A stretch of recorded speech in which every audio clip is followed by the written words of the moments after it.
Olá, você que nos acompanha na Rádio Esportes Mais, muito boa noite. Esse é o programa de 1 a 11 aqui da Rádio Esportes Mais e hoje recebendo mais uma vez os nossos amigos convidados hoje para um bate-papo muito bacana. O convidado dessa noite, Bruno Formigoni.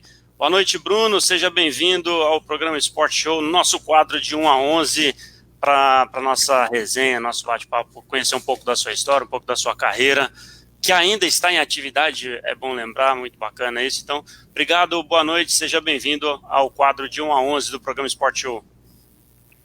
Boa noite, Júlio, boa noite, Ednei, é um prazer estar participando com vocês novamente. Muito obrigado pelo convite, eu que agradeço. Vamos lá, show de bola.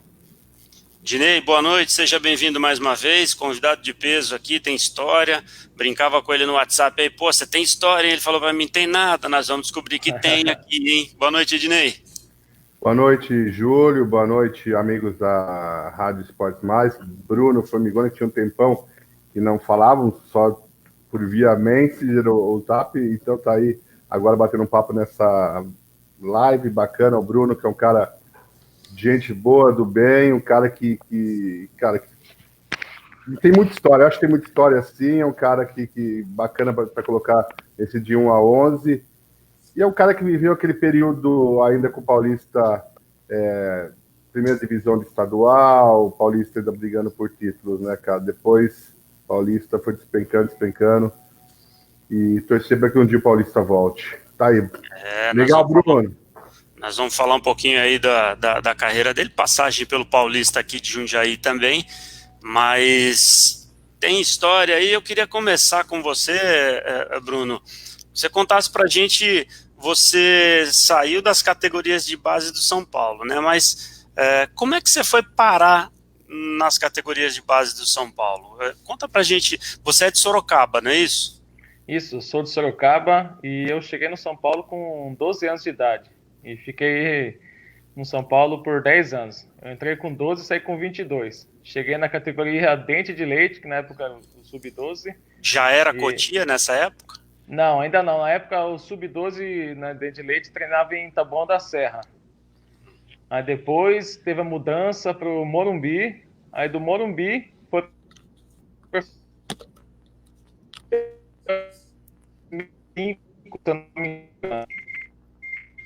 Aí o que foi crescendo? A gente chegou, foi a primeira categoria a chegar, na época era infantil, tinha 15 anos, 14 para 15 anos, se não me engano, e estava iniciando a construção. Tinha os campos, o alojamento, aí a partir dali, de 2005, começou a construção do refis, do hotel.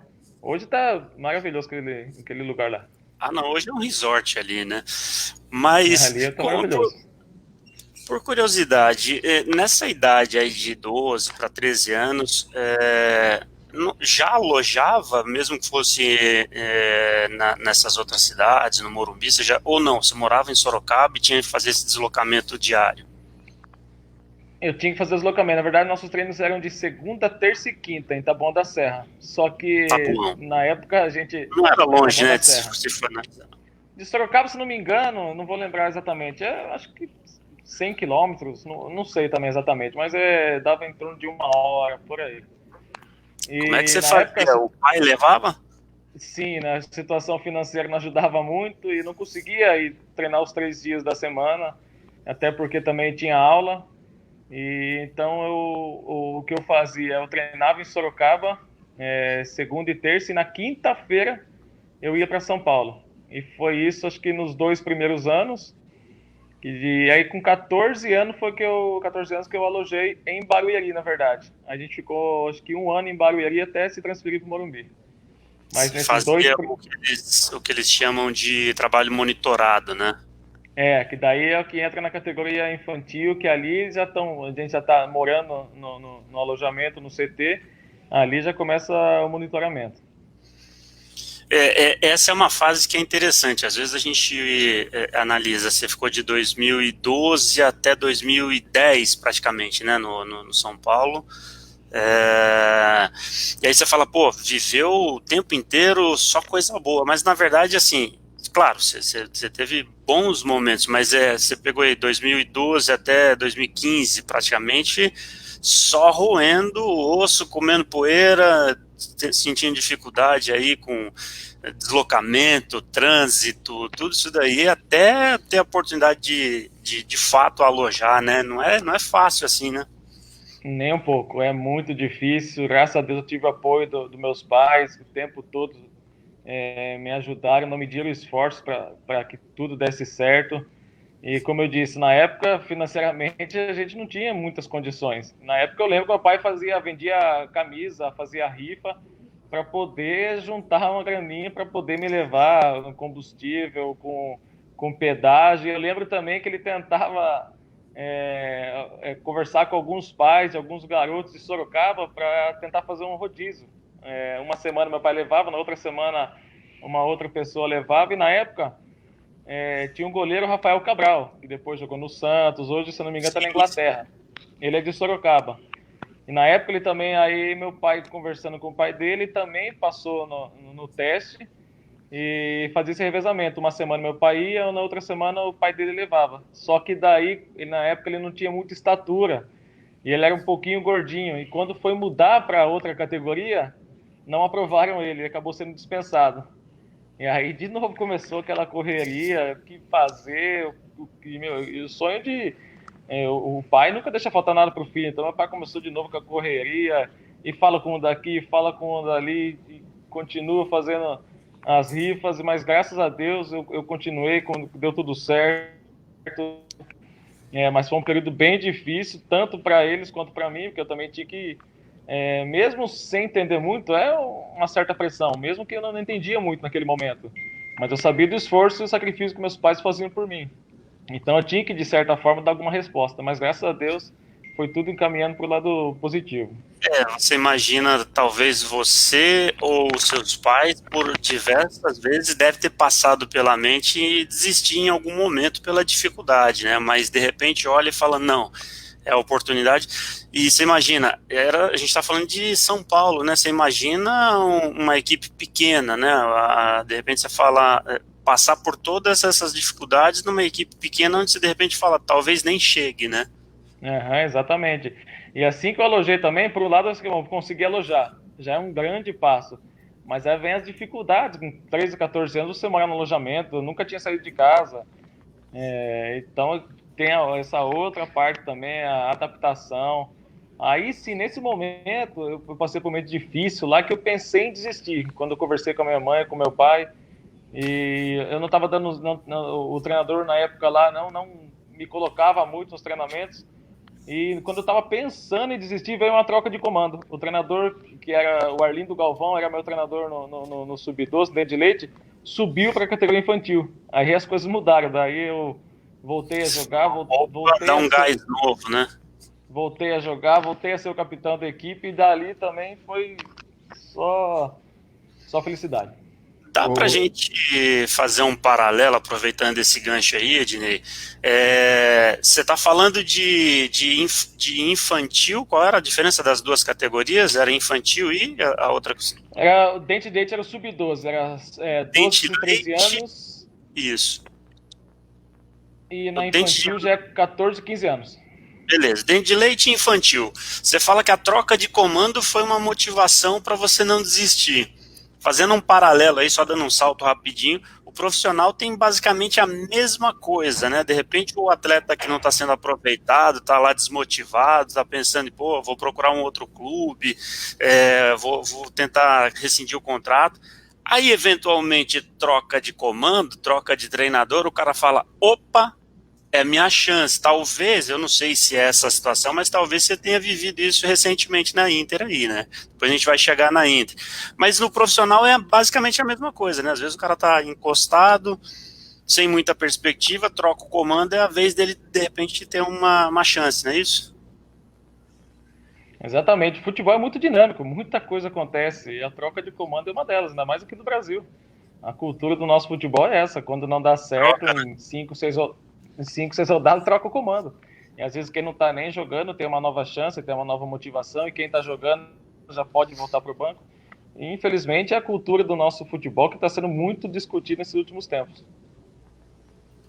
Ô Bruno, você falou dos seus pais, todo mundo hoje estudando.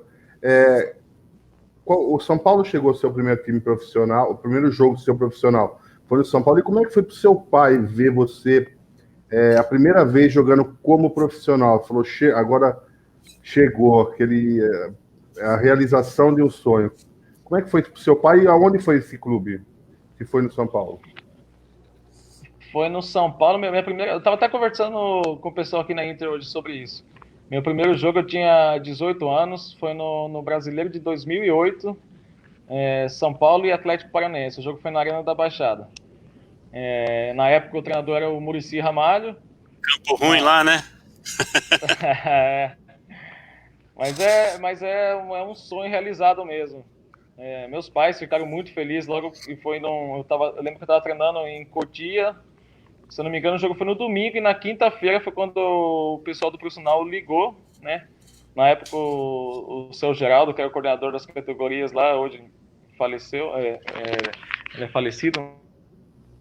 Na época ele era o coordenador das categorias de base, me avisou, falou assim, o pessoal do profissional te ligou aqui, para você ir na Barra Funda, você vai treinar lá e provavelmente vai para o jogo no domingo. Eu lembro que na época eu liguei para meus pais, a ficha não cai muito na hora, mas é um sonho realizado para todo mundo. Falar, graças a Deus está dando tudo certo.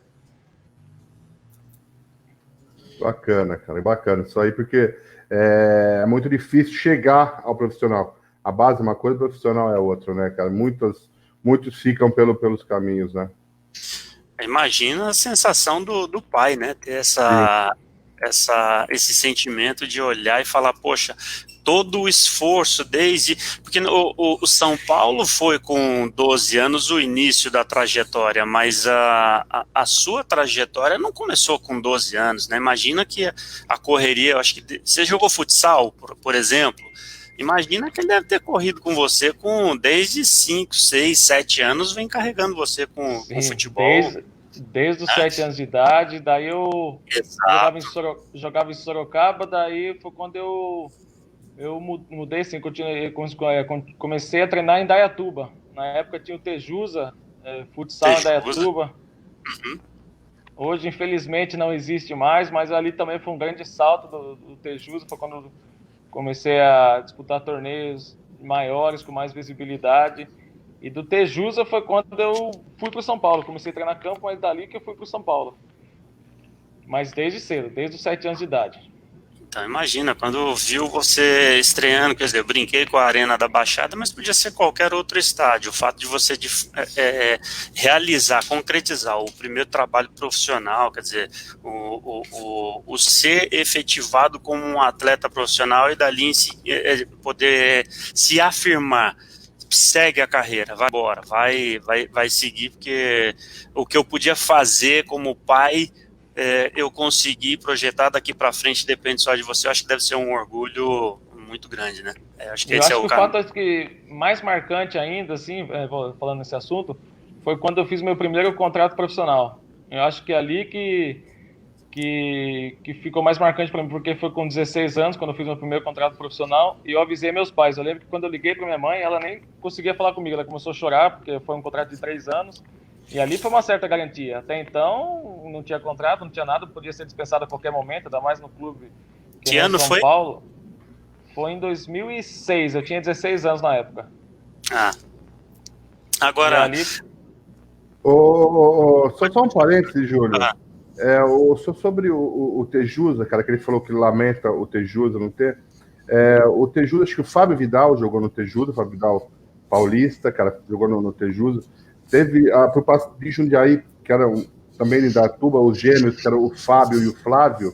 O Flávio, ele foi ídolo no Carlos Barbosa, então o Tejusa era muito bons jogadores, o Tejusa revelava. Então, cara, é lamentável também não ter mais o Tejusa, né, cara? Um time com muita história. Uma pena mesmo, é uma pena mesmo, que a gente sempre lembra do Tejusa, grandes jogadores passaram por ali, é uma pena. E eu fiquei sabendo recentemente que não existe mais o Tejusa, eu fiquei sabendo que onde até o ginásio, acho que derrubaram tudo. Então, parece que virou um condomínio, fiquei sabendo recentemente sobre isso. Olha aí os condomínios derrubando até as quadras, né, cara? Uma pena, triste, né? Bom, falando até do São Paulo, porque o que me chama a atenção é que, sim, que você praticamente não teve tantas oportunidades no elenco principal, né? Você já logo foi emprestado para o Japão. Só que analisando aqui, 2008, na semana passada nós conversamos, essa é a semana dos Brunos, né? Semana passada nós conversamos com o Bruno Martins e hoje com você, mas assim, ele comentou, ele começou na base do Santos, então a gente está falando com um que começou num time grande e outro também time grande. E ele teve a oportunidade de sair para o Paulista e ele não quis, ele esperou. E aí ele perdeu uma oportunidade, ficou no Santos, lá ficou encostado e demorou, perdeu o time. No seu caso, é o contrário, pelo que eu estou vendo, e aí é uma pergunta que eu quero te fazer. Você talvez poderia ter ficado mais no São Paulo, e aí só que na verdade você acabou saindo, emprestado. A minha pergunta é, você poderia ter esperado um pouco mais no São Paulo para tentar ganhar seu espaço, ou analisando aqui, porque eu vi 2008 a gente tinha, pelo menos na sua posição, falando em meias no modo geral, independente de quem era mais marcador ou não, eu estava vendo aqui, tinha Jorge Wagner, tinha Richarlison, quem mais que eu podia olhar aqui, Jean Carlos, acho que era um pouco mais meia também. Era Jean Hernanes. Jean Hernanes, exatamente. Arouca nem oportunidade tinha. Então você vê, em 2008, de fato, tinha um elenco, assim, foi o campeão brasileiro até, era um elenco já mais consolidado. Já 2009, eu andei pesquisando 2009, cá para nós, cabia ali, hein? Cabia. Então, agora. Desculpa, pode aí vem, exatamente, aí vem a história da decisão que se toma. Era hora de sair mesmo? Então, aí, como eu disse, aí no caso, o São Paulo tinha sido tricampeão brasileiro, uma época falando de volantes. Mineiro, Josué, e depois Hernanes e Jean. São Paulo tricampeão brasileiro. E a minha idade já começa a bater ali. E assim, como eu falo em São Paulo, é uma grande disputa interna. Na época, eu sou nascido em 90. A idade dos 8, 9... nascido em 89, era o Juninho. O Juninho ele é volante, ele é irmão do Ricardo Goulart. Ele não teve a oportunidade no São Paulo, ele foi tentar a carreira dele nos Estados Unidos, foi para o Los Angeles Galaxy e lá eles estão super bem. E eu já vim colado com ele. E embaixo vinha o Wellington, que hoje é o capitão do Atlético Paranaense, e abaixo do Wellington, Casemiro. Sim. Então, e foi quando eu estava tendo algumas oportunidades no São Paulo, mesmo que seja só treinamentos, e o Wellington também. Tava nós dois juntos, assim. Estava no elenco, ainda que não jogasse, né? Não, só treinando, subia, fazia alguns treinamentos, descia para fazer alguns jogos, descia, sobe e desce. E quando o Milton Cruz, ele que me trouxe a proposta, ele e o Gilmar Rinaldi me trouxeram uma proposta do Japão. E na época, 19 anos, eu já tinha um contrato de 5 anos com o São Paulo, e o treinador na época da base era o Visoli. E ele me aconselhou, falou assim, não perca essa oportunidade, eu joguei no Japão, é um país maravilhoso, você vai gostar, se você se dá bem lá, você vai seguir sua carreira lá, não perca essa oportunidade. E eu fui seguindo os conselhos, Milton Cruz disse a mesma coisa. Olha o contrato, de repente você fala, bom, vou tentar, né? Exatamente, todo mundo aconselhando, é um país que tem boas referências. Aí eu tinha um contrato mais longo, eu falei, na pior das hipóteses eu volto. Aí eu acabei indo para o Japão, só que lá fiz pouquíssimos jogos, foi quando eu voltei para o São Paulo e aí o time. Aí nessa o Wellington já passou, o Casimiro já veio coladinho e meu tempo passou. E foi quando eu voltei, ao invés de voltar para Barra Funda, eu voltei para porque a idade já tinha passado. Eu estava acima, não podia mais jogar nenhum torneio sub-20 e eu tinha um contrato mais longo. E foi quando aí surgiu a oportunidade no Paulista para jogar o Paulistão em 2010. Aí começa a sequência de empréstimo até terminar, porque o contrato é longo, e aí vem a história dos treinadores também, né? Porque se você já tem um elenco fechado, você tem um jogador que fica rodando de empréstimo, quando volta, às vezes não está nos planos, não quer nem ter o trabalho de conhecer, de dar oportunidade, né? Ele já está com o grupo ali fechado, e aí você passa a não ter oportunidade, né? Que daí aí eu comecei a pensar da seguinte forma, Hernanes, o Jean fizeram o mesmo caminho. O Hernanes, se eu não me engano, foi despontar no Paulistão pelo Santo André, ou um brasileiro pelo Santo André, não me engano, não me lembro. Aí eu pensei dessa forma, assim, agora eu tenho que estourar em alguma outra equipe para voltar. Chamar a atenção e voltar, né? Exatamente, fazer o mesmo caminho que eles fizeram, mas infelizmente acabou não dando. Meu contrato em 2012 acabou com o São Paulo, daí não teve renovação e eu segui minha vida. Mas em relação ao São Paulo, eu só tenho que agradecer ao São Paulo tudo que eu tenho hoje, a pessoa que eu sou. Eu digo sempre que o São Paulo me moldou como homem, como caráter, como ser humano, principalmente como atleta. Eu fiquei minha vida inteira ali, dos 12 até os 22 anos, é uma vida. Fiquei 10 anos dentro desse clube, onde são ótimas referências, tudo que eu aprendi, tudo que eu tenho hoje é graças ao São Paulo. Então eu não tenho nenhuma frustração, muito pelo contrário, só tenho a agradecer ao São Paulo.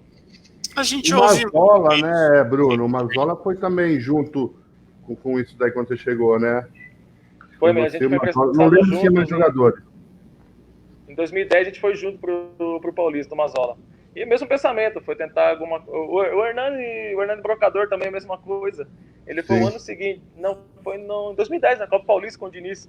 Foi quando ele também despontou. A gente foi tentando, porque assim, o contrato nosso já não podia mais jogar o Sub-20, então a gente ficava treinando separado em Cotia e buscando outras oportunidades e por esse caminho. Exatamente. Bom, aí não tem jeito, termina o contrato, segue.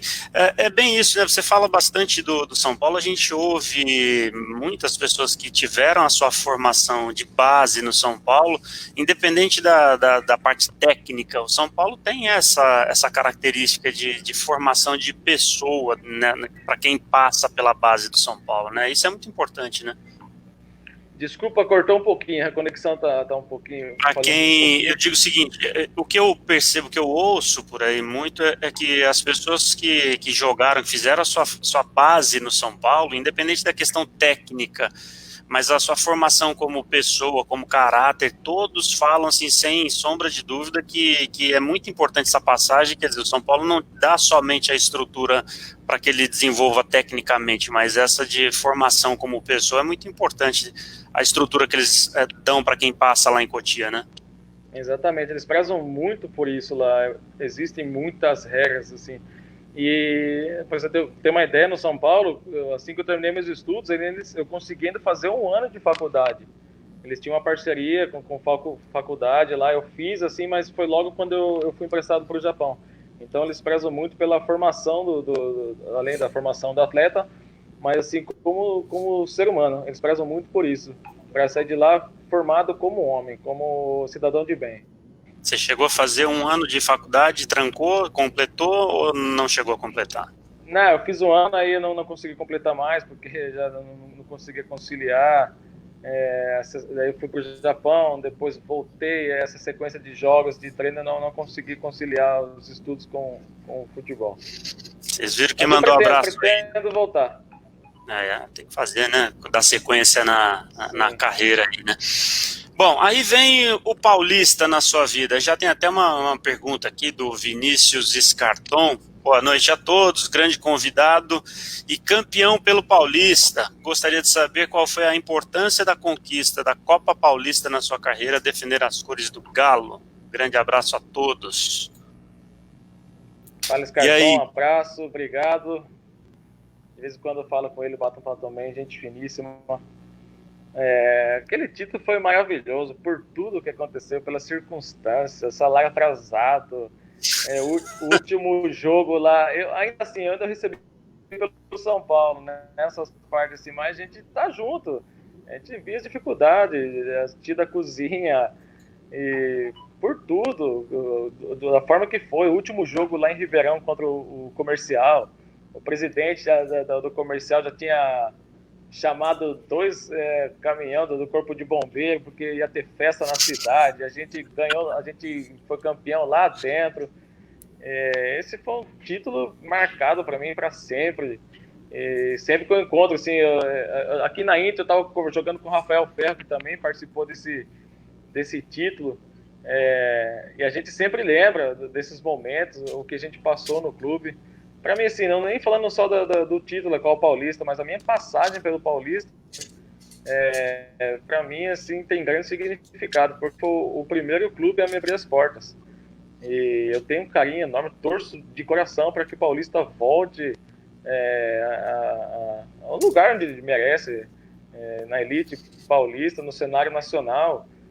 Eu sou de Sorocaba, sempre estou acompanhando as notícias, assim, feliz, assim, porque as coisas estão acontecendo, Paulista, mesmo que de longe estão acompanhando, assim, as coisas estão acontecendo dentro do clube. Infelizmente, pela Série 3 não está dando certo, mas eu torço de coração para que o Paulista volte à elite do futebol paulista, e eu, sinceramente, ainda eu penso em voltar a jogar pelo Paulista, porque foi o clube que me abriu as portas. Eu tenho um carinho enorme pelo clube e pela cidade. Ô, Bruno, esse jogo, cara, Bom, eu direi, antes de você concluir só essa pergunta, aí você acabou já respondendo a pergunta do Carlinhos, aí o Carlos Divino, ele já querendo saber como você vê o Paulista nessa situação, você já acabou respondendo aí, inclusive, Carlinhos, tá vendo aí, ó, já dando uma deixa de que o coração aí, ó, pulsa pelo tricolor, de que um dia pode voltar a jogar, quer dizer, quem sabe... Com certeza, porque foram quase 3 anos pelo Paulista. Foram 3 campeonatos paulistas, foi uma Copa Paulista, um título. Eu tenho um grande carinho pelo Paulista. Que legal. Diga. É o Rafael Ferro, você citou, Bruno? Isso, Rafael Ferro. E ontem anunciou a aposentadoria. Sobre o Rafael, acho que também está parando, acho que está aposentando, está parando com o futebol, é isso aí? Isso, anunciou a aposentadoria ontem. Então, o Vinícius, eu conversei com o Vinícius, falou isso aí. Só voltando esse jogo contra o Comercial, eu estava para a Difusora fazendo esse jogo, Bruno, e o gol foi do Carlão. E aí eu gritei o gol do Carlão, tomei tanta pipoca, tanto amendoim na lata, refrigerante, sei lá se não é refrigerante. Marcelo Tadeu narrando. Marcelo Tadeu falou: você tá de sacanagem, cara. Olha, vamos ter que narrar agora aqui embaixo da mesa, cara. Mas tudo que tinha voava para dentro, não foi com o gol do Carlão. Porque é o que você falou, o ambiente era todo pro comercial, né, Bruno?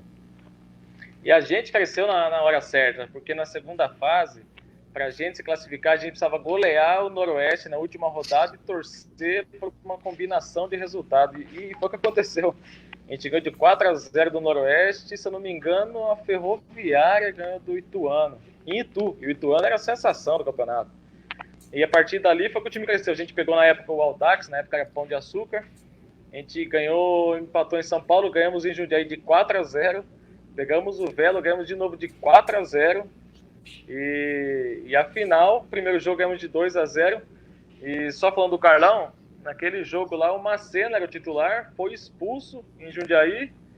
E o Carlão, predestinado lá em Ribeirão, jogou e fez o gol do título. E nesse jogo do Audax, você falou, tem assim, é uma lembrança triste, porque, cara, nesse elenco tava o Jorge Júnior, né, o JJ, que faleceu de acidente. E, cara, eu lembro que tava um frio em São Paulo, no meio de semana à tarde, e, cara, eu não levei blusa pro jogo, e aí o JJ falou: não, eu tenho aqui, pode fica caminho, que depois eu pego contigo, tem mais um. Cara, e aí eu lembro dele nesse fato, e depois foram para as férias e aconteceu o acidente lamentável com o Jorge Júnior, cara. Acho que até esse título, até para dedicação para o cara, né? Foi mesmo. Falando sobre ele, acho que foi no Paulistão de 2012, não foi? Foi em 2012, acho. Eu lembro que foi no jogo contra o São Paulo, no Morumbi. Eu não pude jogar esse jogo, porque eu tinha contrato com o São Paulo. Eu não pude jogar. E no meio do jogo foi quando o Carlão me ligou. Isso. Foi quando teve o anúncio durante o jogo do São Paulo, foi isso mesmo. Então, isso aí. Foi, a gente tinha treinado pela manhã. E a gente que não foi relacionado a treinar pela manhã. E se eu não me engano, o jogo foi numa sexta, foi um feriado. Não me lembro exatamente. Eu sei que foi liberado e foi para casa. E ele foi para casa dele no meio do jogo no Morumbi, foi quando o Carlão me ligou. E no meio do jogo a gente ficou sabendo. Foi um episódio muito triste. Ele era diabético. Eu também fica muito marcado para mim, porque assim, a minha esposa também era diabética. Hoje eu sei o que realmente ele passou, o que acontece. Então, para mim foi muito marcante esse episódio. Eu sei bem que é isso, viu, Bruno? Bom, seguindo aqui, a gente já fala também um pouquinho mais do Paulista, mas eu fazendo algumas pesquisas aqui, e aí depois do Paulista você tem o Guaratinguetá. E eu estou tentando aqui ver aqui em qual foi o local que eu vi. Diz aqui o seguinte, que Guaratinguetá foi talvez das suas melhores fases tecnicamente, é isso mesmo? Foi porque joguei 2 Série B lá, e na época eu tinha 22 e 23 anos, né, foi em 2012 e 2013. Eu lembro que pela Série B eu fiz 29 jogos em um ano, depois 25 em outro, se não me engano. E em 2012 joguei o Paulistão pelo Paulista, de lá fui para o Guaratinguetá. O que todo mundo fala de sequência, né? Eu fiz, se eu não me engano, contando os jogos do Paulista, chutando assim, foram quase 40 jogos no ano, e em 2013 mesma coisa. A época o Guaratinguetá estava na Série 2 e na Série B. E foram em torno também de 40 jogos, então foi uma fase muito boa para mim, onde de 2012. O que você viu de especial lá no Guaratinguetá? O que tinha que pudesse te deixar à vontade e se sentir bem em campo? Era elenco, era ambiente em si, de cidade, o clube, finanças? O que deixa um atleta à vontade para se sentir bem e poder desempenhar, talvez, como você disse, a sua melhor fase? Eu tinha a confiança dos treinadores que passaram por lá. Todos os treinadores que passaram lá, eu tive a oportunidade de jogar. Na época era o Pintado, o Toninho Cecílio, não vou lembrar de todos assim, mas todos que estavam lá me davam oportunidade e me davam confiança. E hoje o jogador, acho que o fator principal é a confiança. Quando tem a confiança do treinador, a torcida também tinha um carinho especial por mim, uma grande identificação. Acho que foi essa combinação, a confiança da comissão técnica, e na época estava dando tudo certo, foi quando eu fiz meu primeiro gol profissional, então as coisas foram se encaixando. Acho que essa combinação do reconhecimento da torcida junto com a confiança da comissão técnica. Fica solto, né? Aí deslancha. E menino novo, não tem muita responsabilidade. Tá só pela bola mesmo, né? Novinho, 22 anos, tá tudo certo. Bom, o Gabriel, vou botar na tela aqui, olha, o Gabriel Goto tá dizendo aqui, ó, para você mandar um abraço pro senhor Aristides. Tem muita saudade de você e do Carlão no alojamento. E tá me cheirando alguma pegadinha, viu? O Goto sempre faz isso, hein? Ou não? Ele participa, essas coisinhas assim, ele participava também. Pode colocar o nome dele junto aí também. Ele participava das palhaçadas lá. Ah, é? Isso aí tá. Eu tô errado. Então não tô errado. Isso aí tem cara de pegadinha. Esse manda um abraço pro senhor Aristides. Vai vendo. É porque a gente ia aí eu não vou lembrar exatamente o local, mas a gente comprava aquelas bombas que faziam um baita de um barulho. E ficava eu e o Carlão. Então a gente jogava e saía correndo. E o senhor Aristides ficava louco, o senhor Aristides falou que ia dar facada nos outros, ia dar pedrada nos outros, ficava bravo, mas ele não sabia que era a gente. Olha tá isso. Vendo? E você sabe que é legal? A gente era moleque, então a gente só bagunçava. E o Gabriel tá junto também, pode botar aí na conta também. Você sabe o que é o mais legal? O Gabriel já esteve aqui com a gente também. E o Gabriel, ele é o que mais entrega a todo mundo. Porque ele, aqui no programa, ele ficou quietinho, santo, bonitinho, falando como assessor. Mas só chegar um convidado aqui, ele fica soltando aqui. O Eli veio pra cá também, ele começou a botar as asinhas de fora, que o Eli sabia, viu? Então, mas obrigado, Gabriel. É legal porque vai soltando as pérolas aqui. Tem mais uma aqui. Mas rapaziada do bem, essa época aí é muito legal. Certeza. O Vilmer Brandão, que é o presidente do Grêmio CP, você deve conhecer o Grêmio CP em Jundiaí aqui, ele pergunta aqui o seguinte: qual a maior dificuldade de jogar no Japão? A gente sabe que lá no Japão é tudo muito organizado, né? Mas esse período que você ficou lá no Cerezo Osaka, né? Qual foi a maior dificuldade que você teve? Língua, alimentação, treino em si? O que você pode contar pra gente do período que você teve lá? A adaptação. Eu tinha 19 anos na época, foi o meu primeiro clube, assim, tirando o São Paulo, mas profissionalmente foi logo no Japão. Então foi uma mudança muito radical. Eu demorei para me adaptar. ao futebol, principalmente ao futebol muito corrido.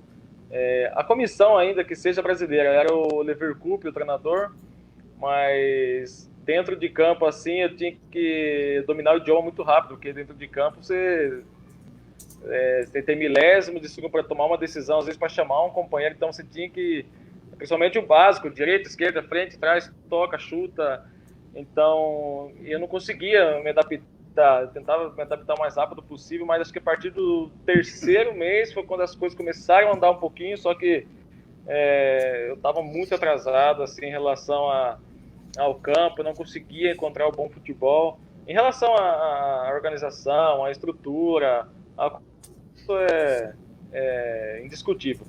Mas assim, a minha maior dificuldade mesmo foi a adaptação. Eu demorei um certo tempo para me adaptar lá e no futebol Mas como eu faço. a questão do idioma, nesse tempo que você ficou lá, você era o inglês ou o japonês mesmo? Era o japonês. Não tinha essa de linguagem em inglês, era tudo no japonês mesmo? Não. É um outro que fala inglês assim, mas eles também não, o que eles pensam assim, né? Tá certo, de certa forma estão correto. Como eu tô no país dele, quem tem que se adaptar sou eu. Então eles praticamente obrigavam você a dominar o idioma o mais rápido possível. Bom, a gente tem um exemplo bem claro agora, e o Ednei vai dar pulo agora porque ele é botafoguense, é como se a gente pegasse o Honda vindo para cá agora e tentasse falar inglês com ele durante o jogo, né? Na verdade, ele tem que falar português, né? Não, tentasse falar o japonês com ele mesmo, né, Júlio? E ele... Não, mas aí, Ednei, é contramão, né? Você tem 11 brasileiros e um japonês, os 11 vão falar japonês ou o japonês vai falar o português? Por isso que eu estou falando da contramão, né, Bruno? É isso aí, o que você quis dizer, de repente, não é nem falar o inglês, é falar o japonês por ele ser do Japão e todo mundo falar o japonês. Eu acho que é bem isso aí. Mas a cultura brasileira, às vezes, prefere todos ajudar do Japão, não. Aqui é meu país, você que aprende. Foi bem assim, né, Bruno? O Bruno escutou? Não, cortou, desculpa. O que eu quis dizer é que o Júlio falou do Honda. Aqui o brasileiro, ele prefere, não só o Honda, ou o inglês, prefere todos ajudarem o cara a falar falando inglês, puxando para o inglês, do que ele ensinar o português para ele. E lá não. Você aprende japonês para poder estar junto. Isso é cultura, né? Acho que foi bem isso aí, né? É pelo menos o básico, né? Dentro de campo ali a gente tem que se entender o mais rápido possível, que eu falei, a gente tem que pelo menos o direita, o esquerda, para frente, para trás, o toca, o chuta. E às vezes dentro do jogo acaba te dando um trevo, você confunde. Só que daí você tem que não só dominar isso, você tem que dominar aí. Tinha o desintérprete lá, mas você não vai ficar incomodando o cara 24 horas, às vezes você quer sair para comer no restaurante, você tem que se virar. E de certa forma é um desafio legal. A gente tem que ter isso dentro da gente, assim, os desafios que acontecem na nossa vida. Mas, você podia gritar, Jaspion, Changeman. Você podia gritar, né? Jaspion, Changeman, e aí vai ficar tudo isso que o cara tá falando, meu. Cuidado aí, Ednei, pra você não colocar seriado de outro país aí também, hein? É verdade. Ô, Júlio, o Daniel que mandou um abraço pro Daniel Fizapio. Esse cara sabe muito de paulista, hein, cara? Né? Sabe só de paulista. Daqui a pouco a gente tem uma sessão de abraços aí, tem gente participando aí também, então já a gente faz uma listinha geral aí. Bom, aí depois a gente está falando aí de alguns clubes que marcaram um pouco mais, mas claro que como muitos jogadores, a gente fala muito disso aqui, Bruno, daqueles que têm mais tempo, uma carreira que consegue ser mais fixas com menos clubes, mas obviamente existem as situações que acabam não tendo muita opção. Então, por exemplo, a gente vai pegar aqui, depois do Guaratinguetá, você passou pelo Red Bull, pelo RT, São José, Bragantino, se eu estiver errado, vai me ajudando aí, Batatais, América de Natal, quer dizer, foi andando porque isso acontece, não tem jeito, faz um contrato aqui, outro ali, até a coisa firmar.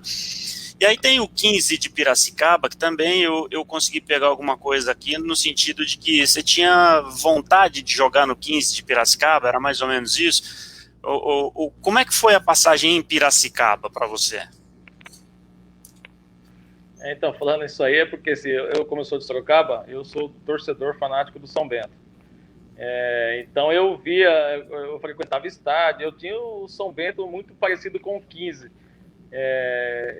Como se fosse um time da minha cidade, eu vejo os torcedores do São Bento muito parecido com o do 15. Aquilo foi me dando aquela vontade. Então, quando eu cheguei em Piracicaba, como posso dizer assim, eu acho que Piracicaba e Sorocaba tem uma grande ligação, acho, na minha opinião, na minha concepção, acho isso. São cidades muito parecidas, cidades acolhedoras. Falando em clubes, o São Bento com o 15, para mim, me lembra muito, são muito parecidos os dois. Então, quando eu cheguei no 15, foi quando eu percebi também a grandeza do 15, da torcida, a cidade me acolheu muito bem. E eu tive uma passagem muito legal pelo 15. Até hoje eu tenho o reconhecimento dos torcedores lá, eles me mandam mensagem, a gente sempre bate um papo. Foi uma passagem legal, assim, eu costumo dizer assim, eu não conquistei nenhum título, nenhum acesso pelo 15, mas eu conquistei o respeito e a admiração de muitas pessoas, que também para mim é muito importante. Isso é muito bacana, porque a gente pensa muito, a primeira coisa que você fala quando pensa na carreira é o título, é óbvio, o título é o que te faz ser reconhecido. Mas quando o cara é reconhecido sem ter o título, eu acho que isso ainda é maior do que quando é o título, né? Porque se você não conquistou e ainda assim tem o respeito da equipe por onde você passou, isso dá um sabor ainda mais especial, né? Com certeza, isso prova o reconhecimento do seu trabalho, porque a gente se dedica 100% dia e noite, faça chuva, faça sol, é o nosso trabalho. Tudo que eu faço e por onde eu passei, eu faço com amor. Então, assim, isso é muito importante para mim, porque é o reconhecimento do que meu trabalho vem sendo bem feito. Bom, eu estou deixando a Inter de Limeira, até porque você está ainda atuando, estou deixando por último. Eu percebi assistindo alguns vídeos que eu estava pesquisando, eu percebi duas características muito marcantes assim da sua forma de jogar. E uma delas eu quero te perguntar se isso te remete da base, de onde vem. Eu notei muitos assim lançamentos em profundidade. Você é um cara que vai buscar ali, seria o jogador que os técnicos gostam hoje, apesar da idade que você já está mais para o final do que para o início, para 30 anos, mas é o cara que vai buscar ali do pé do goleiro, porque hoje todo mundo dá no goleiro aquela saidinha curta já, né? Pega do goleiro, se precisar fazer um lançamento de longa distância, eu percebi que você tem muita qualidade para isso. Então, os lançamentos, eu percebi que você faz muito e com muita facilidade. Isso a gente não vê hoje em dia, não tem mais. Sinceramente, assim, eu falo por tudo que eu tenho assistido. Fora a Europa, aqui no Brasil a gente não vê isso mais.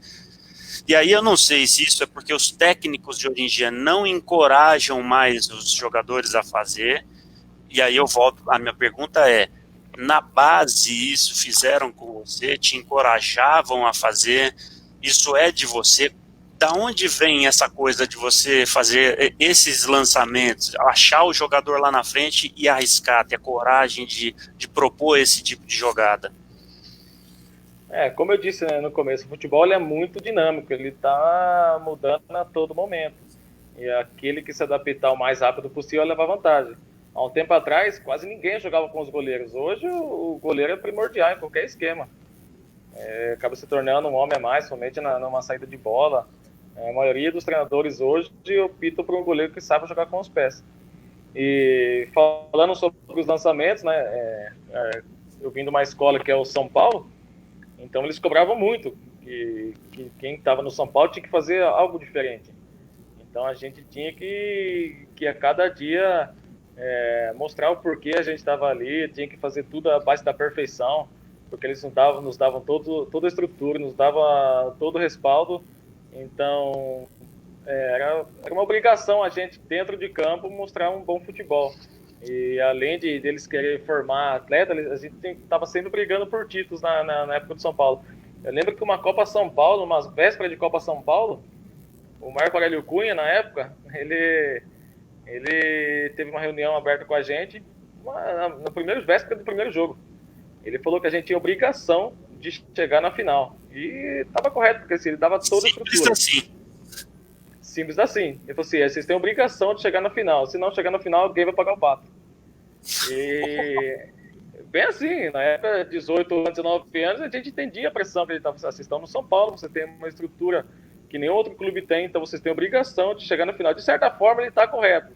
Lógico que com 18 anos você tem que assimilar esse tipo de pressão. Sim.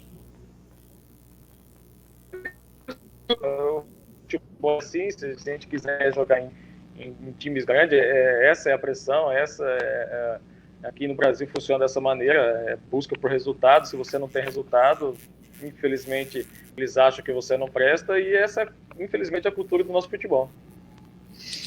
E eu falo até dessa questão dos lançamentos, essa profundidade, né, do lançamento, porque eu analisando, isso é uma visão minha, se eu estiver equivocado também me corrija, Ednei e tal, mas assim, com esse tipo de técnica que você possui para o futebol moderno que existe hoje, isso quebra linhas, como eles costumam dizer, né? Se você faz essa primeira jogada, você tem uma pressão alta do time adversário, você traz a equipe adversária para te marcar em cima. Então, o que faz a linha defensiva do adversário também tem que subir. Se você tem jogadores extremos de velocidade e tem um jogador com um passe, quer dizer, faz esse lançamento em profundidade com perfeição, você acha as costas da zaga com a velocidade com facilidade. Então, isso é uma alternativa também. Né? Só que o que eu vejo certeza. É que ninguém faz isso, ninguém encoraja os seus jogadores a fazer esse tipo de jogada. Até porque, Júlio, hoje é aquilo que eu falo, que é o jogador iFood, né, cara? Ele pega e entrega, não arrisca, ele vai lá e entrega na mão do atacante. O Bruno já é o do outro patamar, cara. Ele não é da iFood, ele é da geração FedEx. Ele pega. Você conhece essas expressões aí? Ele vai dessa maneira. Ele é da geração anterior. Não tem nada de iFood com ele, não. Ele é da FedEx, cara. Mas voltando a falar desse assunto, isso é importante. A minha posição, que é volante, que é ali, que mais destrói do que constrói. Mas, assim, falando em modernidade, o volante hoje em dia tem que ter uma boa saída de bola, tem que ter um bom lançamento, tem que ter aquele passe que quebra a linha, porque é onde se inicia a jogada. Começa ali atrás, mas eu acho que o início da jogada é sempre nos pés do volante. É dali que vai quebrar a primeira linha, que vai desestruturar as outras linhas, que pode criar uma chance de real de gol. Então, isso é uma virtude que eu tenho, assim. Eu tenho uma boa visão de jogo, eu tenho uma boa leitura de jogo, e sempre que possível a gente procura treinar cada vez mais para que o passe fique apurado, para que possa quebrar a linha, principalmente ou no bola no chão ou no lançamento, porque aí você vai levar vantagem sobre os outros. Olha aí, você acha que o bom passe vem do salão? O bom passe vem do salão, você acha, Bruno? Porque também, hoje é muito... Também, porque o salão é muito curto, o salão é muito curto, é muito rápido, é muito dinâmico, principalmente aquela jogada de 1-2, assim. O salão me ajudou muito, e eu tenho um filho pequeno, eu já sempre falo para ele, você vai começar no salão, porque é ali que vai te dar uma direção legal. Da estrutura, né? Olha aí, Bruno, Ednei, eu tenho a honra e o privilégio de ter aqui um campeão mundial do São Paulo mandando mensagem para vocês. Abraço, Marcos Bonechini, mandando abraço para todo mundo aí que teve um privilégio de te conhecer e trabalhar com você. Olha aí, é uma contramão nessa história. Show de bola, Bonechini. Show de bola, obrigado pelo carinho, pelo reconhecimento. Tive a oportunidade, o prazer de trabalhar com ele lá em 2011, 2012. Como você disse, campeão mundial, merece todo o nosso respeito. Um grande abraço, Bonechini. Dois jogadores que começaram no São Paulo, né, cara? Bonechini, o Boneca e o Formigoni, cara. E para mim também aqui, para nossa rádio, é um prazer tê-lo conosco aqui. Obrigado, Bonechini. Só para lembrar, o Bonechini... Precisa estar aí desse lado da tela aí com a gente, batendo um papo aqui. Eu vou ver esse convite, só para lembrar, o Bonechini, esses dias, ele colocou uma postagem. Ele tomou gol do Romário, cara. Ele falou, pô, o goleiro não gosta de tomar gol, mas tomar gol do Romário é bom demais, cara. Também só... Pô, velho. Ele falou, pô, não precisa lembrar que eu tomei gol do Romário, mas tomou gol do Romário, cara. Não tem. Tá bom demais. Bom, para a gente falar que o nosso tempo aqui já está começando aí para o final, então a gente vai abordar a sua fase atual, mas antes só uma pergunta aqui do Carlinhos, querendo saber o seguinte, na sua posição, quem é o melhor atual e quem te inspirou para ser um volante? Na verdade, eu sempre gostei do futebol ofensivo, assim. Eu sempre gostei muito do Zidane. Para mim, Zidane era gênio, o que ele fazia com a bola, aquela frieza que ele tinha. Só isso. Para mim, eu sempre gostei de ver o Zidane, aquela Copa do Mundo, passar o pé por cima da bola. Eu sempre gostei muito mais dos meios do que dos volantes, que todo mundo, né, gosta do camisa 10. Eu sempre gostei do Riquelme. O Riquelme não tinha aquela coisa lá, mas era um jogador clássico, inteligentíssimo, acima da média. Para mim, ele e Zidane foram os gênios do futebol. Escolheu bem. Quando eu parava para assistir, tinha que ter esses dois, assim, Riquelme e Zidane. Você não vê que é um cara que não fica passando o pé por cima da bola, não faz gracinha, mas são inteligentíssimos, são acima da média, não tem aquele glamour, não tem aquela badalação em cima deles, mas são jogadores fantásticos. Para mim, os dois são os gênios do futebol e para mim são os que me inspiraram, assim. Eu sempre gostava de ver. Faz o simples, faz o bem feito, mas faz o simples virar um negócio assim extraordinário, né? Cara, me arrepiou isso aí, cara, porque é o mesmo pensamento que o meu, cara. O Zidane, o Riquelme, jogadores que eu parava para assistir, jogadores que decidiam partidas e não era essa badalação toda, cara. Jogadores craque. O que eu vi jogando, assim, lógico que existem Pelé, sei lá, Garrincha, quem tem, mas o que eu vi jogando era o Zidane, para mim foi o melhor do mundo, cara. O que eu vi jogando. Desses aí.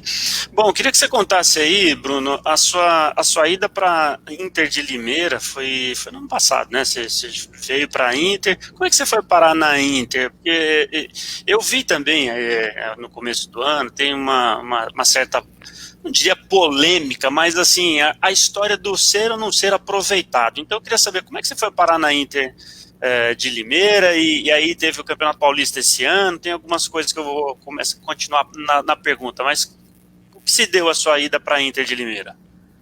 Ano passado eu disputei a Série 2 pelo Rio Claro, né? Que aqui, cidade vizinha de Limeira, a gente fez uma boa campanha. Eu fui muito bem, acho que dos 22 jogos eu fiz 21, fiquei fora apenas de um jogo, e até apareceu outras oportunidades, até de disputar uma Série C, mas eu vivi um momento pessoal complicadíssimo com a minha esposa, tem um problema sério de saúde, eu não queria sair. Eu falei assim, não vou, na época tinha aparecido alguns clubes do Nordeste, aí eu falei assim, não penso em sair, porque eu não posso sair, não posso deixar minha esposa sozinha pelo problema que ela passava no momento. E foi quando surgiu o projeto da Inter de Limeira. Assim que saiu a oportunidade, eu falei, pode dar seguimento e tomara que dê certo. E foi muito rápido, a gente conversou de manhã, de tarde estava tudo certo. E eu vim para a Copa Paulista aqui na Inter. E logo no meu primeiro jogo, foi contra o 15 de Piracicaba, eu fiz acho que um dos melhores jogos da minha carreira. Um dos melhores jogos da minha carreira, e foi ali que eu já caí nas graças da torcida, no primeiro jogo. E já foi bater na mãe, já batendo 15 já. No primeiro contra o 15 foi uma das melhores partidas da minha carreira. E eu já caí nas graças da torcida já. Eu fiz, se não me engano, acho que 14 jogos pela Copa Paulista, e foi quando veio a renovação para o Paulistão. No Paulistão, fizemos um grande Paulistão, acho que a grande maioria estava a gente como certo, um dos primeiros rebaixados, ainda mais depois da primeira rodada que a gente tomou 4-0 do Guarani em casa, foi um momento dificílimo, mas a partir dali acho que a gente até costuma brincar aqui, foi a melhor derrota que podia ter acontecido, porque a partir dali foi que a gente acordou para o campeonato. A gente entendeu como se joga um Paulistão, como são as equipes no Paulistão. A partir dali a gente ganhou do Bragantino, ganhou do Corinthians, ganhamos da Ponte. Ali a gente decolou legal na competição, e depois a gente conseguiu se manter no Campeonato Paulista. Em relação à oportunidade, eu entendo. Para mim o Elano foi um dos grandes treinadores que eu tive o prazer e a oportunidade de trabalhar, e eu torço de verdade para que ele consiga... cada vez mais, assim, Elano, Rogério Ceni, esses caras assim, que eu torço muito para que dê certo no futebol, que são caras corretos, grandes treinadores. Eu entendo a posição do Elano, assim, em questão de oportunidade. Não tive oportunidade, eu joguei 15 minutos contra o Corinthians, foi essa a oportunidade, mas eu entendi ele perfeitamente. o que ele pedia, a filosofia dele. No momento eu não encaixava na filosofia dele. Tinha algumas peças que se encaixavam, e tá certo. Foi muito claro isso para você? Sim, eu entendi. Que eu sempre digo, no meu contrato não tá dizendo que eu tenho que jogar, que eu tenho que ser titular. Só diz que eu tenho que trabalhar, e eu sou muito leal ao meu trabalho. Eu respeito muito quem trabalha.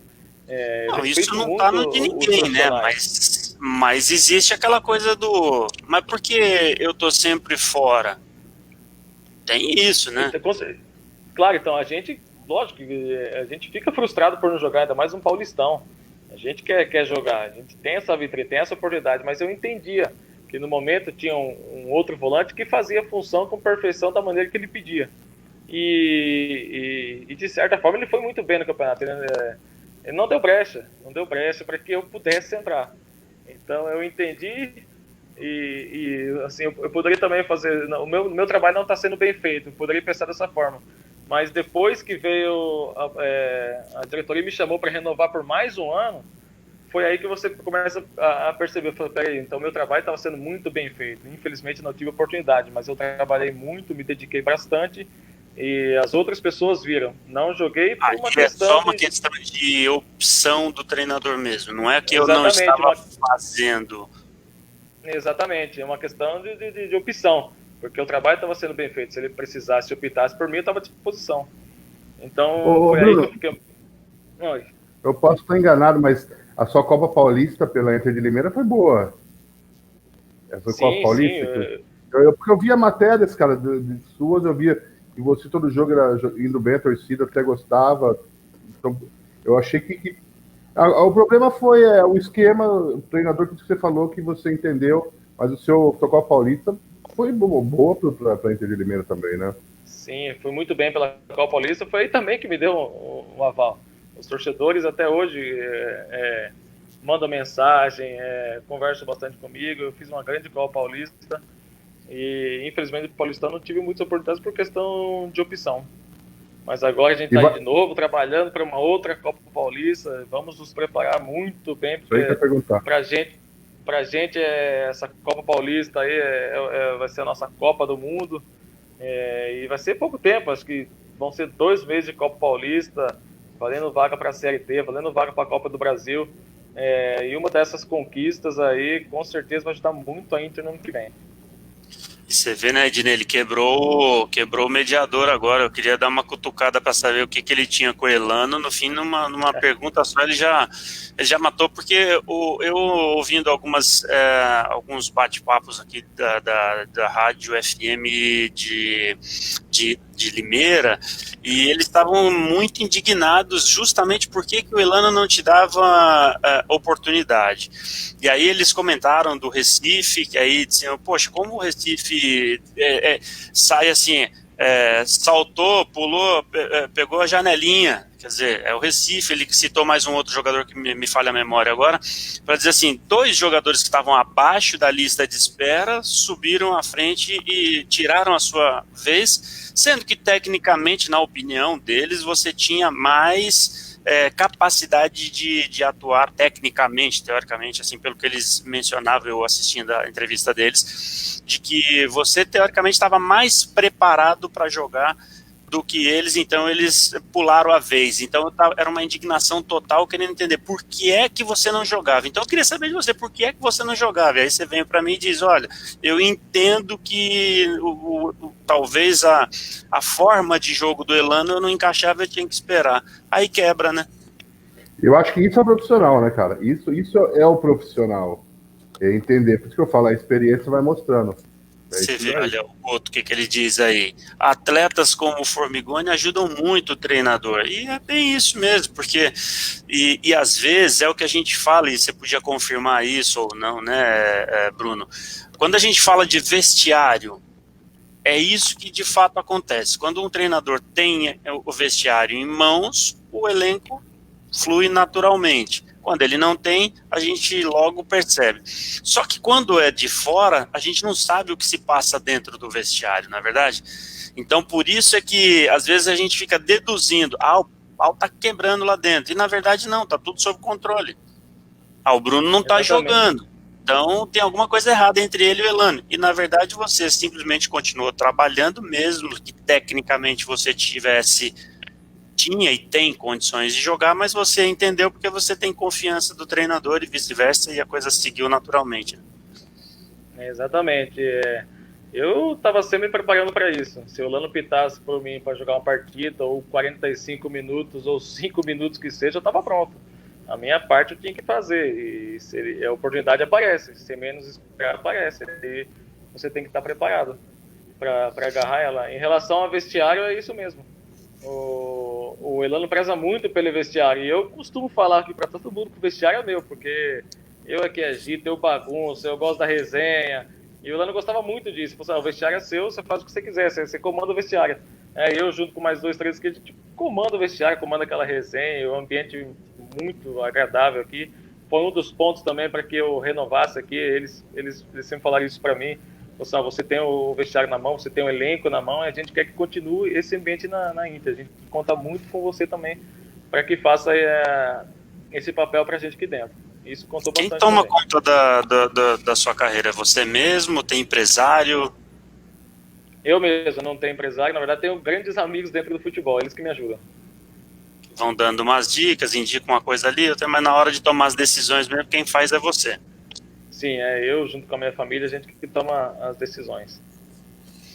Muito e o cara que você fala que esse é meu parceiraço do futebol, quem que você falou? Acho que tem vários, né? Mas aquele que você fala, pô, eu tô com algum problema, cara. O cara que você conversa outros assuntos, Bruno.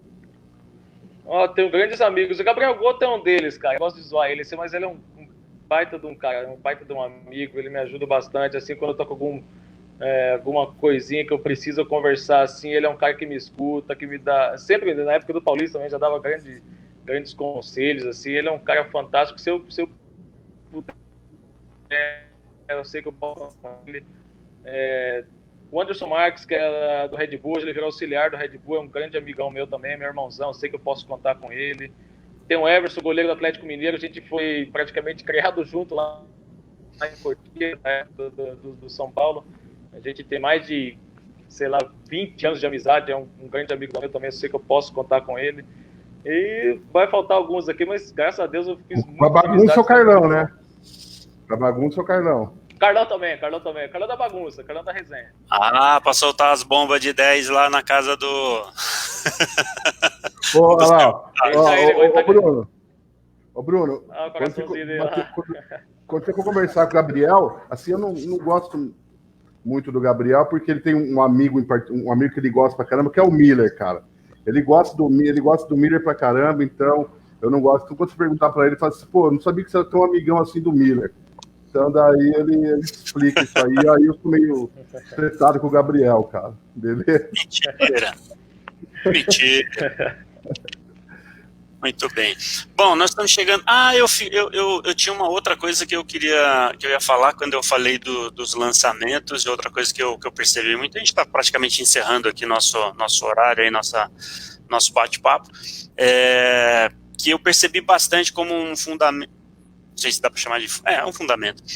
O seu desarme é muito forte no sentido de duro, mas muito leal, muito limpo, quer dizer. Eu percebi nos vídeos que eu andei assistindo, pode ser, mesmo que seja por carrinho, às vezes carrinhos laterais, nunca carrinhos frontais, mas assim, esperar o cara dar o bote dele, seja tentar dar um drible, alguma coisa, esperar no limite, você dá o máximo de tempo para dar o seu bote, para fazer a jogada limpa e roubar a bola. Você tem muito isso como fundamento, né? O desarme limpo.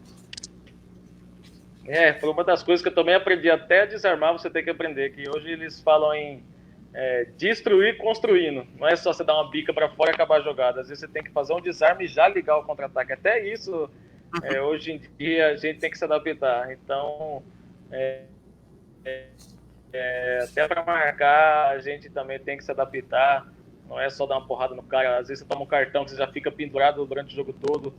Lógico que na minha função tem que ser um pouco mais duro, principalmente no campo de defesa.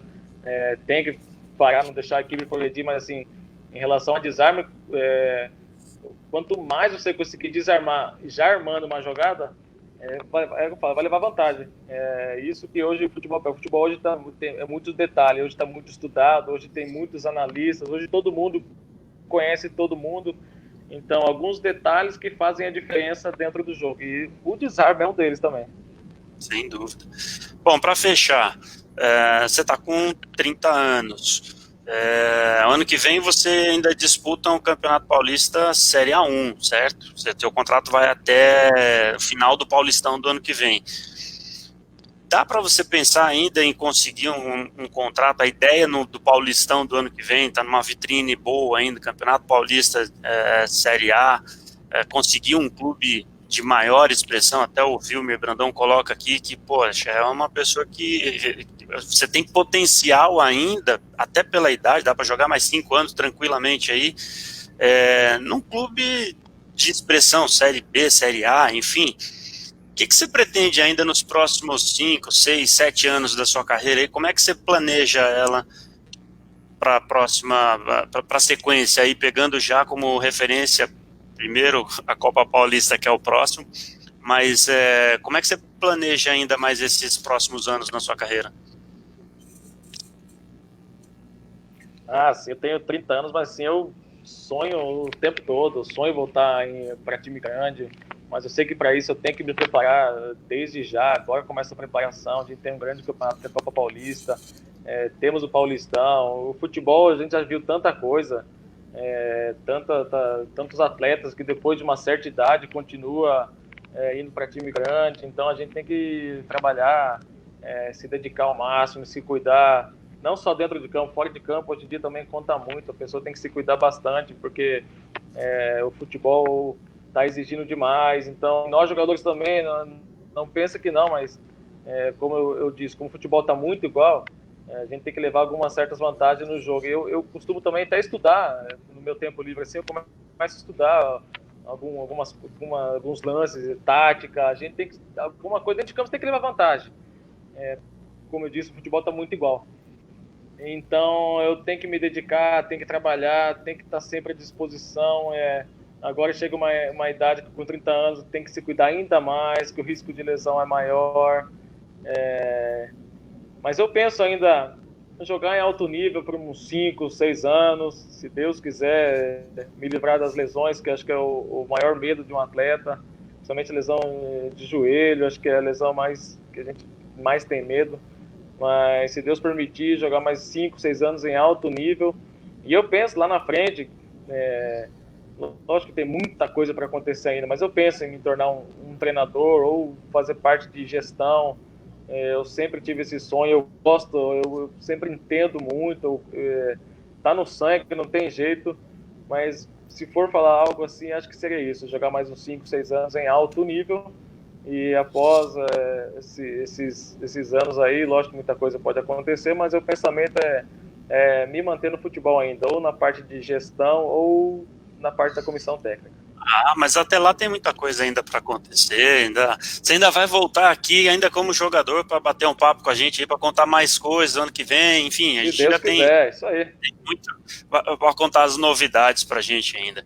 Bom, nós estamos chegando ao fim aqui de mais um papo no nosso quadro de 1 a 11. Quero agradecer demais aí a sua participação, por ter cedido um tempo aí do seu descanso aí. Tem trabalho amanhã, né? Tem que treinar, né? Hoje teve 2 períodos, amanhã tem mais um. Exatamente. Para bater um papo com a gente poder conhecer um pouco mais dessa trajetória, 1 hora e pouquinho, como a gente já tinha combinado. Então, se deixar, o papo vai rodando aqui, mas a gente tem que seguir aqui a nossa programação. Então, queria te agradecer demais por ter participado conosco. Espero que os nossos internautas aí tenham curtido bastante, porque para a gente aqui foi um prazer tê-lo conosco. Obrigado por participar, Bruno. Júlio, eu que agradeço. Ednei, obrigado pelo convite. Espero por mais vezes participar. Estou à disposição de vocês. Obrigado a todos que participaram. Obrigado pelo reconhecimento. Vocês fazem parte do meu crescimento também. Pode ter certeza que essas mensagens aí eu fiquei muito feliz mesmo. Isso prova do meu trabalho, do meu ar, do suor. Muito obrigado a todos aí. E vamos nos falando, beleza?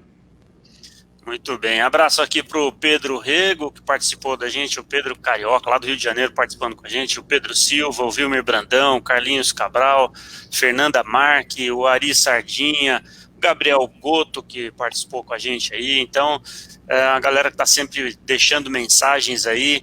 Lá no início do programa também, quem passou aqui, o Vinícius Escarton também, que deixou mensagem, Cassiano Lima. Ednei, obrigado por participar conosco dessa jornada aí também e até a próxima. Ô, Júlio, até a próxima. Bruno, fazia tempo que não te via, cara, parceiraço, gente boa, um cara do bem. E passando essa pandemia, Bruno, vamos marcar, cara, aquela pizza que eu estou te devendo. Você vem para cá, vamos lá. A gente marca com o Gabriel, vamos, Júlio, a gente come aquela pizza. Mas, cara, assim, falando de coração, vamos marcar quando. Limeira não tá tão longe vamos assim, sim. Não, cara. Vamos marcar, a gente come aquela pizza. Tá combinado. Já. Eu gosto muito de Jundiaí. Eu volto, com certeza, com todo o prazer do mundo, eu volto para Jundiaí para comer essa pizza. Fechou, Bruno, um abraço. Se for desse jeito aí, olha, se você não vier para cá, eu levo ele até aí para ele pagar, tá bom? Fechado, fechou. A gente vai até Limeira e ele paga essa pizza aí, viu? Fechou então. Obrigado. Só combinar um dia que tiver algum jogo aqui, só combinar. Demorou. Boa semana a todos e até a próxima segunda-feira a gente volta com o programa Sport Show e na terça mais um convidado. Grande abraço a todos, você já sabe, Rádio Esportes Mais é a sua voz na web. Tchau.